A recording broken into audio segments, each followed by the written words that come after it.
Hello. Our story begins a few months following Leia's 16th birthday. There was a hole planted in her wall, and she stormed past it. Her movement wasn't singular. It was momentous pacing. She couldn't sit still. There was fire in her eyes. Leia Organa, daughter of Senator and Queen of Alderaan, felt nothing but resentment for her parents. Whoever her true father was, or whatever they became, meant nothing to her. She looked around her room, spotting a picture on the wall of her family, as she walked up to the device that held the frame and turned it off, before lobbing it across the room and watching it shatter across the floor upon multiple hits to the ground. Circuits, gears, and framing split off and danced into different directions. Leia pursed her lips and turned back with frustration. Her eyes locked with her own in the mirror. She whispered to herself, "Long live the Empire." The phrase sat idly in the air. Never had she muttered those words inside this very room, instead of this very apartment, residence, or building. Only since she was saved by the Jedi did she start to see the unraveling of their necessary empire. Only after helping countless rebel cells across the galaxy did she comprehend the travesty of this great betrayal. Her parents had an oath, and they, against better judgment, decided that supporting insurgents was better than supporting their own people. What would happen when the Empire found out Bail and Breha Organa were not in favor of the Emperor? Leia's mind rambled on and on. Her fingers creased around the table and she pinned them against the sharp edges with all of her strength. Fury was all she could describe this sensation as she could feel the sides of the table slowly but delicately pierce her skin. As the pain settled, she rejoiced in its tenderness. Before the first drop of blood could be spilled, she pulled away. Leia stood straight up and fixed her dress shirt. Her brows firmed, and she stared deep into her own amber eyes. The girl in the mirror told the woman standing across from her, "Long live the Empire." Leia nodded her head, as if there was another person telling her that her beliefs were justified. Where did this all truly begin? Leia looked back at the door as she heard footsteps. Her wretched mother was back to start another deliberate sanctioning of emotions and thoughts. The footsteps stopped at the door, and a knock could be heard gently against it. Breha asked her daughter if she was all right, and the response was a deafening silence of nothingness. Mother spoke aimlessly, telling Leia that she understood it was a confusing time. This wasn't her fault, and it was their failure as parents for not having stopped the Empire from rising. But some things are impossible for individuals to do. Leia heard this and walked up towards the door quietly, her bare feet silencing her approach. Breha continued to try and break into her daughter's heart, only that had been so unjustly corrupted by the plague of Imperial propaganda. It was Bail who said they needed to allow Leia to make her own decisions. At the time, it made sense. If they tried to stop their daughter from making her own decisions, then she could become resentful. Leia had played the game, like she did with her rancid cousins. She let them get under her skin and acted like everything was alright, but it never was. It hadn't been with her parents for some time. Leia wanted to do the right thing, and instead, they were aiding rebel sympathizers and insurgents. Leia's hand curled down her wrist, where she grasped her other hand, one that was balled into a tight fist. Breha spoke, a little less and a little less, until silence met. Mother and daughter with their backs against the same door, a heart broken on one side, and a heart determined on the other. Breha ended her conversation with an "I love you," before her shiny, pristine heels marched away in the dead of night. Surely it was a dead night. Leia sauntered over to her desk, where she ripped open her notebook, one that at an early age had been a journal, but now a proclamation, a manifesto if you will. It was filled with her turmoil as daughter of the Alderaanian monarch. The oppression of these rebel loyalists would not be tolerated much longer. As she skimmed the pages, she was able to see a multitude of other drawings, notes, and diabolical schemes. Page after page, another memory recorded into the book of history. Her eyes scanned everything, pupils tracing the outline of each symbol, word, thought, and idea. The pages flipped faster and faster, as she recounted every little excruciating detail, until she found what she was looking for. A twisted smile curved around her mouth as she pressed her hand down and started writing on a blank page. It started here, just as it always did. Nothing turned to something that in her mind would redefine the Empire. Leia's thoughts were quickly spread out, and when the time came, she eventually went to sleep. The following day, she'd be sent to Coruscant to join the Senate. She had much different plans, though. By her bedside were a collection of details, images, and proof that her parents were not true Imperial loyalists. There was a man she wanted to speak to, one who, with the right information, could give her a shot at success, but she would have to be patient. Leia would wait until the end of the following day to try and take advantage of this opportunity she was trying to gift herself. Inside the Ecumenopolis of Coruscant, she would sneak away from her father's senatorial apartment. Luckily for her, all the Imperial-related buildings were in the senator's district. The only downside is she was trying to find this individual at night. Most of the Imperial War Department buildings were closed for the evening, but Leia was determined to find one man. As she walked up to the Imperial Security Bureau building, there were a couple men in white uniforms leaving. She marveled at their suits, from their gabberable uniforms to their kepi caps, or their insignia plaques placed on their left chests. A smile formed around her face. Those ranks would be hers. Those uniforms would be hers. The power would be hers. She walked to the building where 2 Imperial stormtroopers were stationed. They turned to her and told her that it was after hours. She had no right to be here. Using her father's power against them, she told the troopers that it was per the request of her father, Bail Organa, senator from Alderaan, that she come here and deliver information to Director Orson Krennic. The troopers looked to each other, as one of them raised a finger to his head and radioed into the building. He told her that the director wasn't at this location, telling her that they would get her an escort to his current office and location. She thanked them kindly, and they nodded.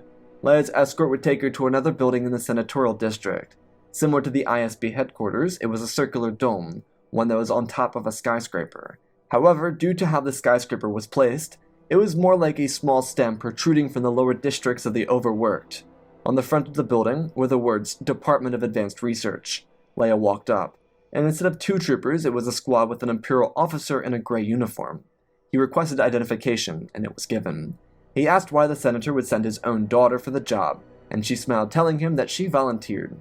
The officer rolled his eyes in annoyance. She was young, so surely she didn't understand the complexities of the boring ritual the Empire had. For a deck officer like this man, everything was the grueling work of the day-to-day. For Leia, there was more in this to her. She wasn't here for temporary pay or a stationed post under Imperial payrolls. She was here to get something out of it. The doors opened as she walked in. The full name of the building was revealed. This wasn't just advanced research. This was the Imperial war machine itself. The Empire just preferred that they didn't parade its location to everyone, being that the building for the Imperial Military Department of Advanced Weapons Research was sitting smack dab in the middle of the upper-class district. Leia was taken to Krennic's office. He was in a meeting, but he would see her afterwards, even in the late hours of the night.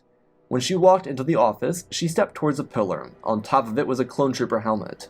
But not just any helmet. It was specified for Geonosis, and it belonged to the 21st Nova Corps. It was the used-for desert operations helmet of the Galactic Marines.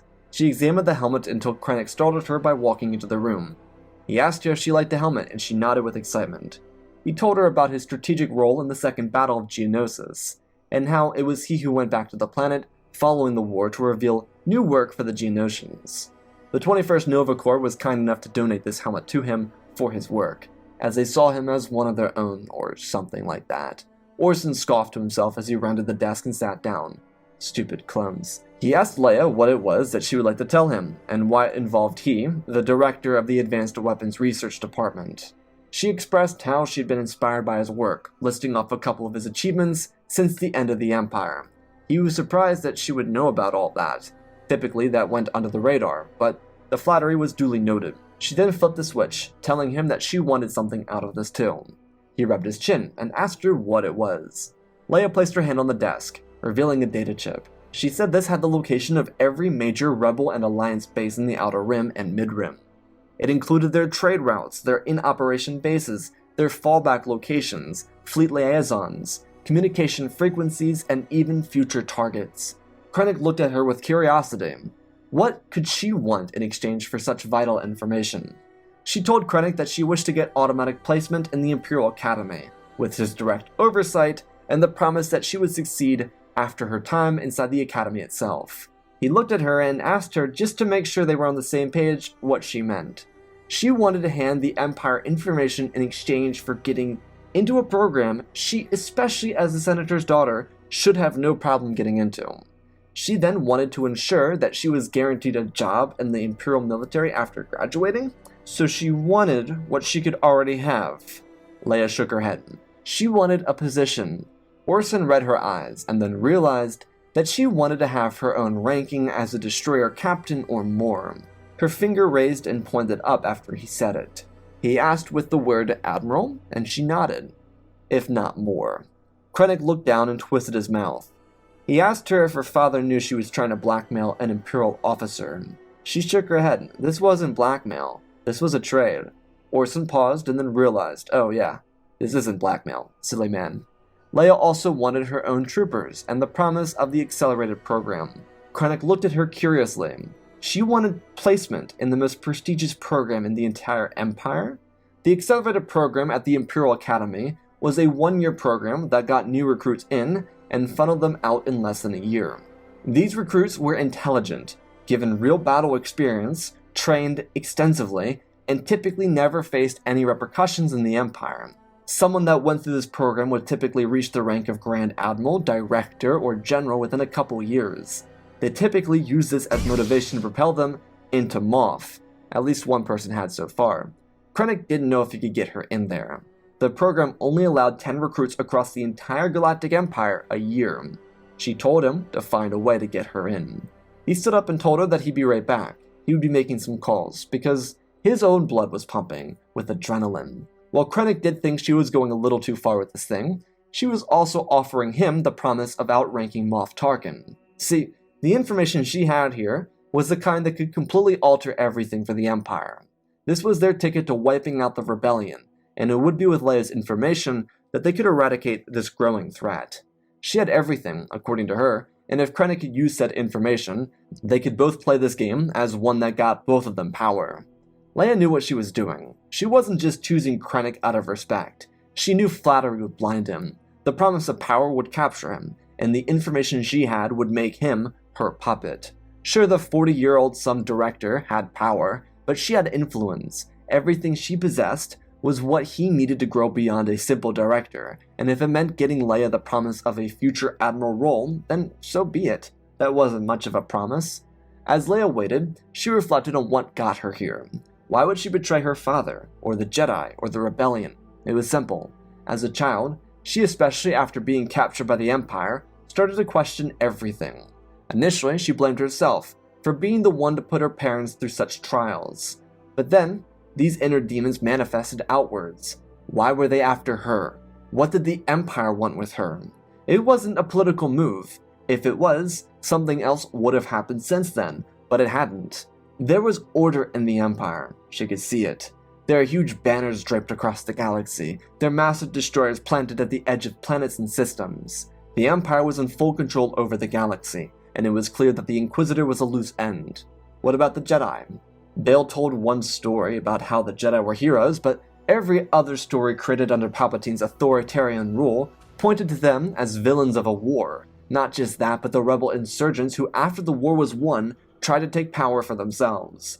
A Jedi on Kedanemodia crashed a ship into an orphanage. They attempted 2 different assassinations, and yet the Emperor remained strong.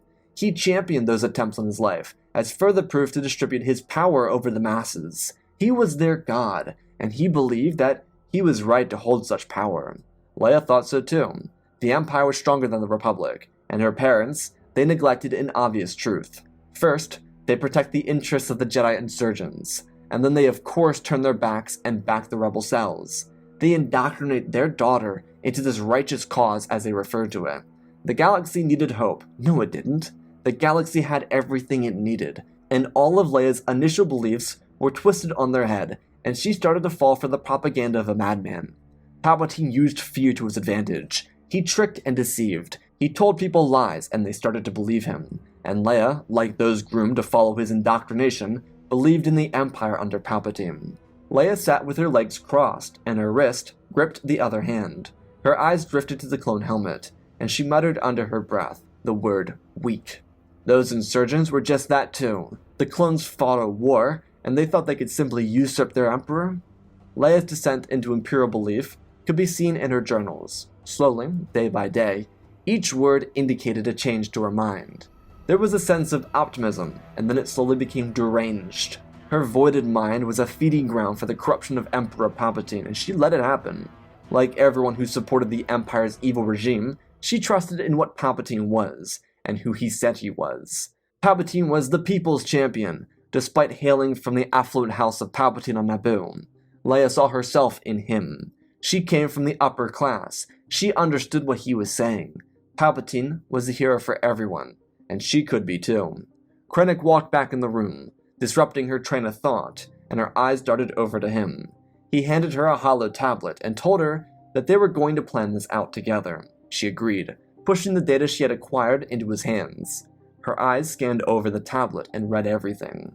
She could see her name as enrolled as student number 8 in the upcoming class. As she was reading through everything, Krennic looked into the data she had given him, only for him to realize that she had sold out her own father to make this position grab.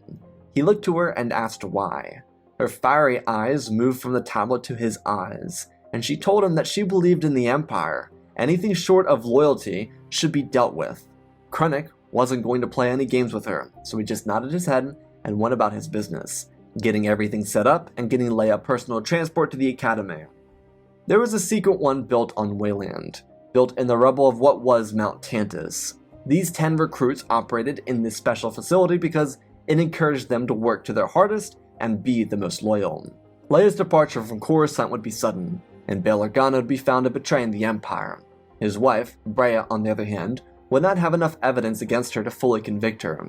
All Breya knew is that her husband and a daughter were captured by the Empire for rebel-related activity.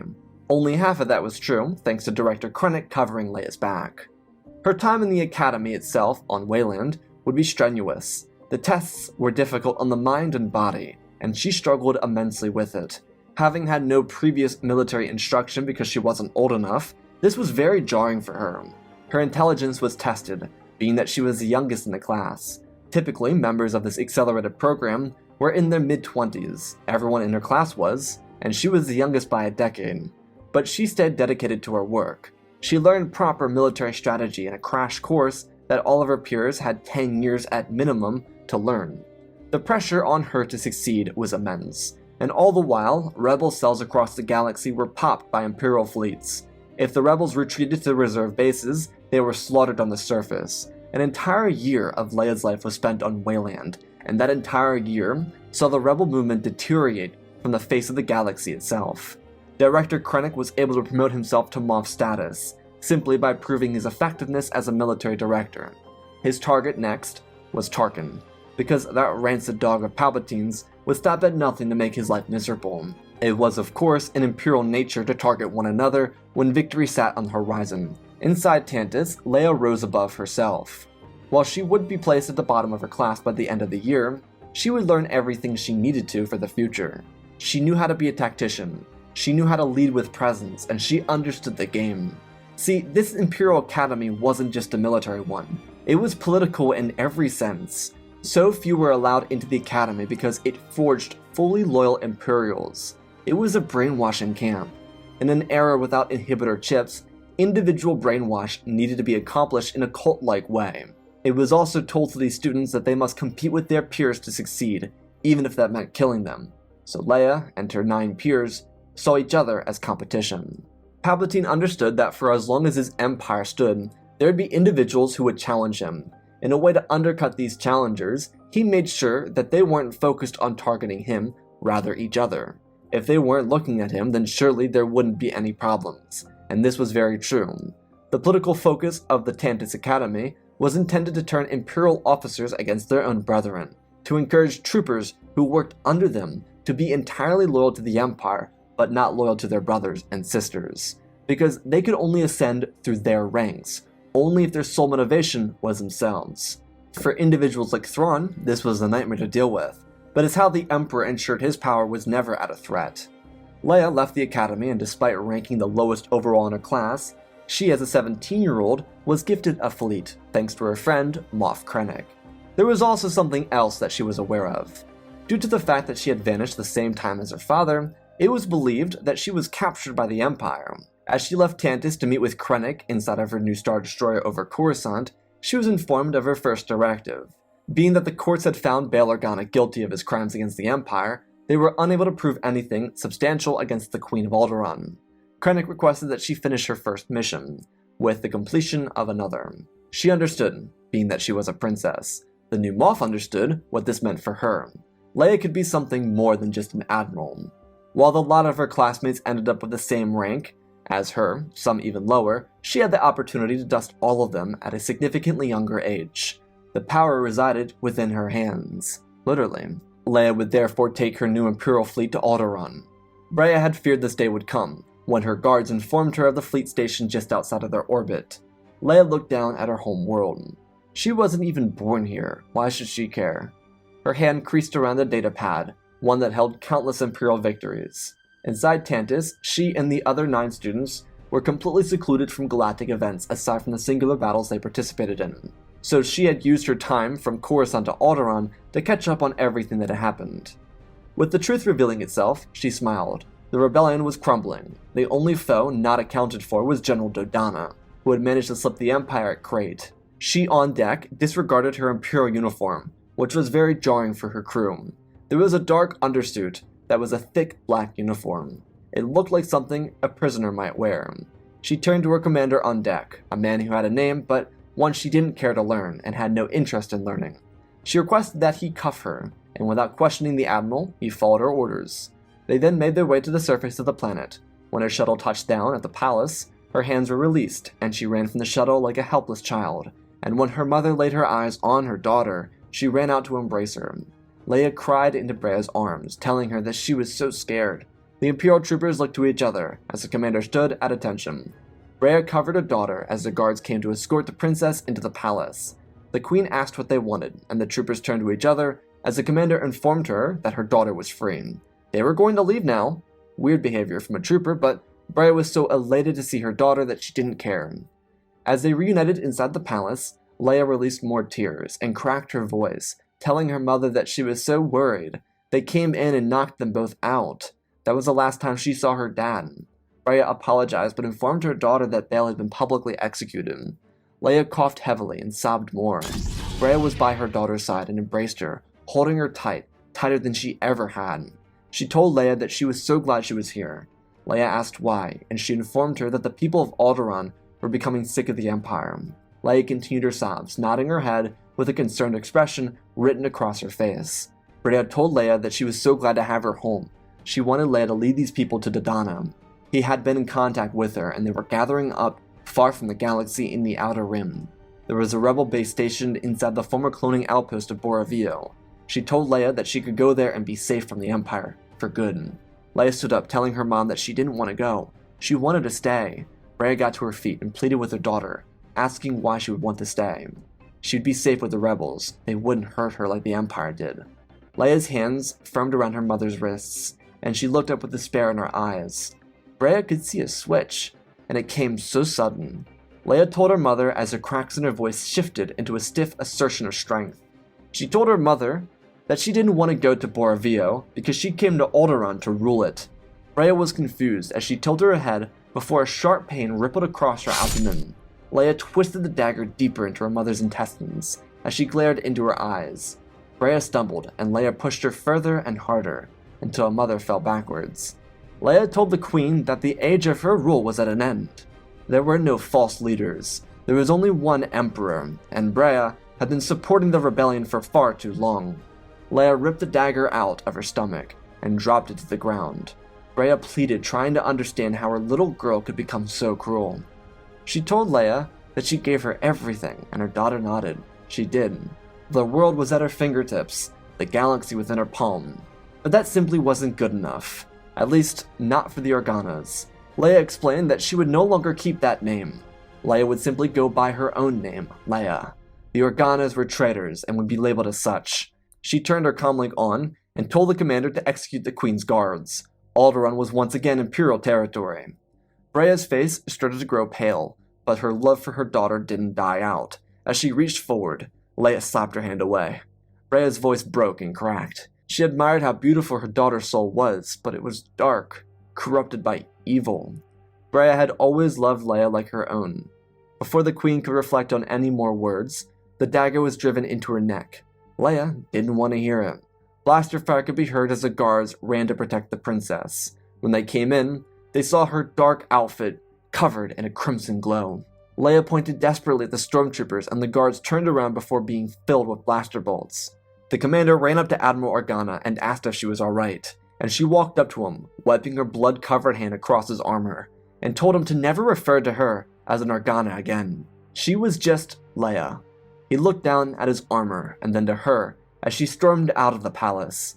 Alderaan's leadership would be redirected to Moff Leia in the coming days, but before that could come, the Admiral had something more important to deal with.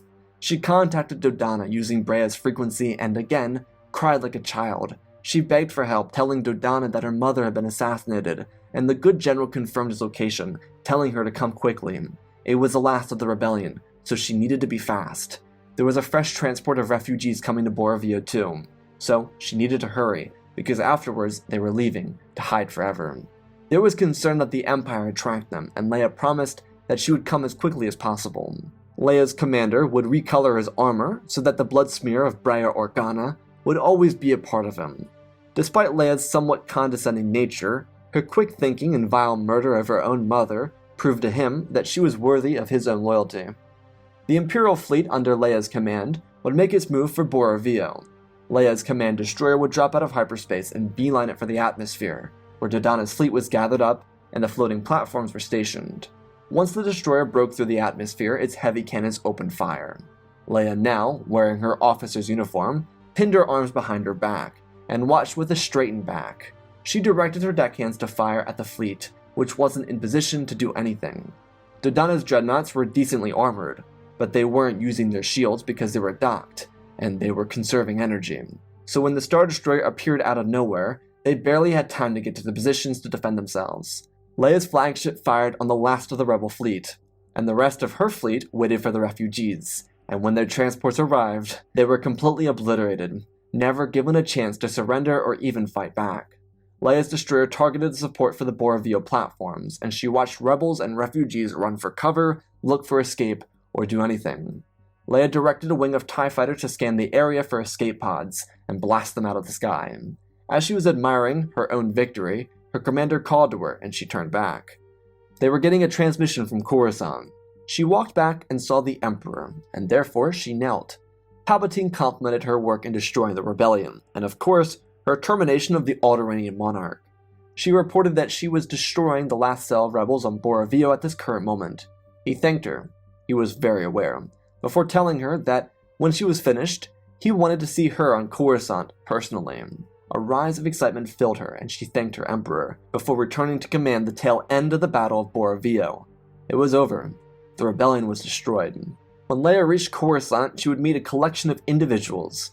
Present at this meeting would be Moff Krennic, Grand Moff Tarkin, Darth Vader, and the Emperor himself. These individuals were here because they wanted confirmation of Leia's loyalty to the Empire itself. She promised that she would serve with her life. Palpatine understood that, as he looked around to the others. However, they wanted her proof. She looked at them each firmly and expressed that the Empire needed to be more present. Former Admiral Rampart's initial strategy at the beginning of Imperial reign was intelligent, but it lacked proper motivation in the years since. She looked specifically to Tarkin, and then told Palpatine that the old guard had outstayed their welcome. It was time for new ideas to prosper and flourish. Sidious's smile raised from cheek to cheek. He told the other three to leave them, which they did. Palpatine told the 17-year-old Admiral that he'd be awarding her with the rank of Moff, like her advisor Krennic had. He told her that he wasn't one to reward so quickly, but she had single-handedly ruptured the entire alliance, not to mention returning Alderaan to a fully loyal Imperial system. Now, he did want to hear more about her subjugation methods. She nodded, but first, she pulled from behind her back another chip. She had found it before going to Boravio. She forgot it in the past when she went to Krennic, but she also wanted to deliver this to the Emperor himself. Inside a Tantive 4 when she was a child were coordinates to Yoda and Obi-Wan, and she told Palpatine that the Age of Jedi was at an end. All it took was this. Palpatine held the data in his hands and smiled, placing his hand on her shoulder and referring to her as his child, to walk with him. He told her that her results from Tantis were overwhelmingly positive. She reported honestly and modestly that she scored the lowest in her class. Palpatine smiled, telling her that examinations weren't always the greatest scores. But he had a serious question for her about that. Not that it truly mattered, but he told young Leia that he needed blood. She had a rare type. It was called an M blood type, and it was needed. She looked to the Emperor and told him that she would do as was needed by the Empire. He smiled and thanked her, before requesting that she inform him about her plans for subjugation and control over the greater empire. Palpatine, obviously, at the end of the day, wanted her blood because he had figured out the truth. On Tantus, every candidate has their blood tested. For the exact reason, Leia was tested, to see if they had a high midichlorian count. Leia did, and her blood would be donated to Sidious's tests on Exegol and Jakku. Her loyalty was perfect for him, and she was being rewarded publicly. Sidious also understood the changing of the guard. He and Tarkin had been friends for decades, but it was time for new leadership to rise. Krennic would become Grand Moff and oversee Stardust's completion. Not to mention, they needed the weapon only for propaganda at this point. The rebels were gone. But Palpatine knew Tarkin's popularity was growing, and it was a threat. Krennic took the title of importance for winning the war against the rebels. Therefore, it was Krennic's time in the spotlight. Leia would take Krennic's old spot. She was a necessary asset, especially for cloning, so Palpatine would let Krennic and his protege become the face of the Imperial military. Leia was young, likable, and, well, after all, she was the daughter of Anakin Skywalker. Speaking of which, Moff Leia would escort the Dark Lord himself to Tatooine, where Vader would surprise old Ben Kenobi, after days of tearing apart Mos Espa and Mos Eisley, and kill him. The Hutts tried to fight back, but Leia carpet-bombed the cities and detonated Jabba's palace, just for good measure. Because there were rebels growing across the city, in order to fight back the tyranny of the Empire, Leia's plans went into full effect. Public floggings for resistant members, and of course her personal favorite, propaganda to pin the masses against each other. No one is a greater threat than a misguided fool. Leia's propaganda, in contrast to Palpatine's, was focused on the everyday individual. There was a threat. The threat that another everyday man was trying to take something from them. None of it was true, but everything was about perception. Leia, like the Emperor, understood that. So while Tatooine would receive the first experimentation of these examples of propaganda, it would also be Tatooine who faced the full might of the Empire. Leia would spend time on the ground with her commander, because something about the smell of burning bodies and buildings really brought her peace. Leia would personally execute members of Resistance fighters. Sadly, one of those would be Biggs Darklighter, and another one of them would be her own brother, who she didn't even know was her own. In a scenario where Palpatine wasn't draining her of her blood, she may have sensed it, but that was not the case here. After months of being on Tatooine, the planet would go dark, and the total extermination of everything would happen. Vader by this point had already left with Obi-Wan's lightsaber, and joined Sidious in their extermination of the Frog of Dagobah. The last of the Jedi were gone, and Leia, after almost being killed in an assassination attempt, ripped life from every remaining sentient on Tatooine. Jawas, Tuskens, civilians, animals, anything that breathed no longer did when she left. Tarkin himself wouldn't face Leia's wrath. He would face her father's on Mustafar. It was done quietly, and then staged to be a freak attack on Eridu, which allowed the Empire to place more destroyers and troops on the planet. Leia's propaganda ads would make a deep impact on the public, and it would help the Empire with asserting itself permanently across the galaxy. Grand Moff Krennic would become the new face of the Imperial military operations, and Leia, as his understudy, would inspire the Empire to see recruitment soar. Leia was the hero of the Outer Rim, and very soon, there was public support for a war against it, which gave Palpatine plenty of reason to keep the Senate around longer. Vader would eventually learn the truth about his daughter.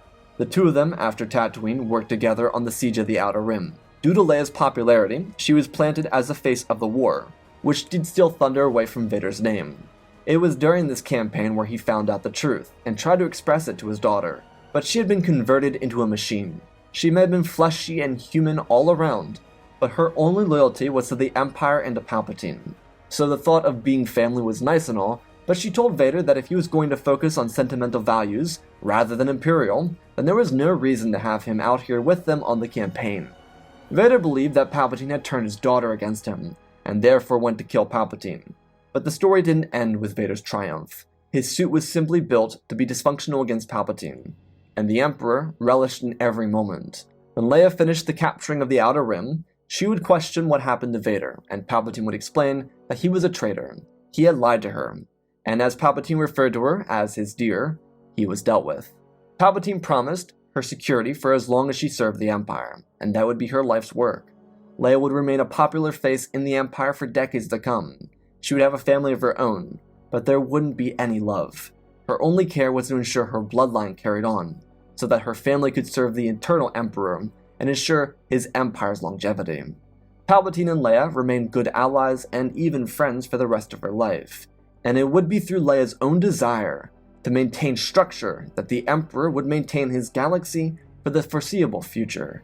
And that, my friends, is our story. Again, special thanks to all the patrons: General Wells, Darth Maelstrom, Ozpin, Darth Vitiate, Seju Jagger, Brood36, Hunter Belden, Rosebird, Angel Dust, Alexander Reese, The Beginning and End, Jango Fett Clone, Nick5098, Ben Ingram, The Big Red Pure Mark, Diamond Constant, Darth Nemesis, Lord Tib, CC2024, Galava Gaming, Tristan, Mandalore, Sir William 1767, Darth Revan, Granite D. Bane, Laliant, Sky Guy, Penguin, Colin Rooney, Shark Midori, RJ38, Nick, Michael Erlinger, The Last Jedi, Apollo, Wee670, Anakin Stank Runner, CT7567, Toaster Oven, Oz of Oz, Darth Nox, The Eternal Padawan, Joshua Tem, Johnny DeGuin, Sense Skeleton, Jedi Sloth, Mr. Yeet Gamer, Lord Cali, Youngling Slayer 66, Mammoth Studios, Anakin003, Lord Draken, Fortis Lakes of Star Wars, Erebus, Rex the Wolf, Man with Few First Names, Darkseid46, Baron Joshua, and Lord Deadwing. For supporting the channel, smash that like button. If you want to start a Destroyer, down below, there's a giveaway link. Go check it out. Otherwise, let's talk about this story. So this was grim, very dark, and I felt like it needed to be that way.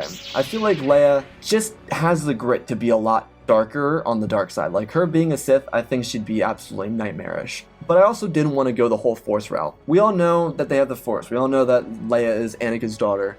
But with a story like this, I feel like the most potential comes from her not utilizing it.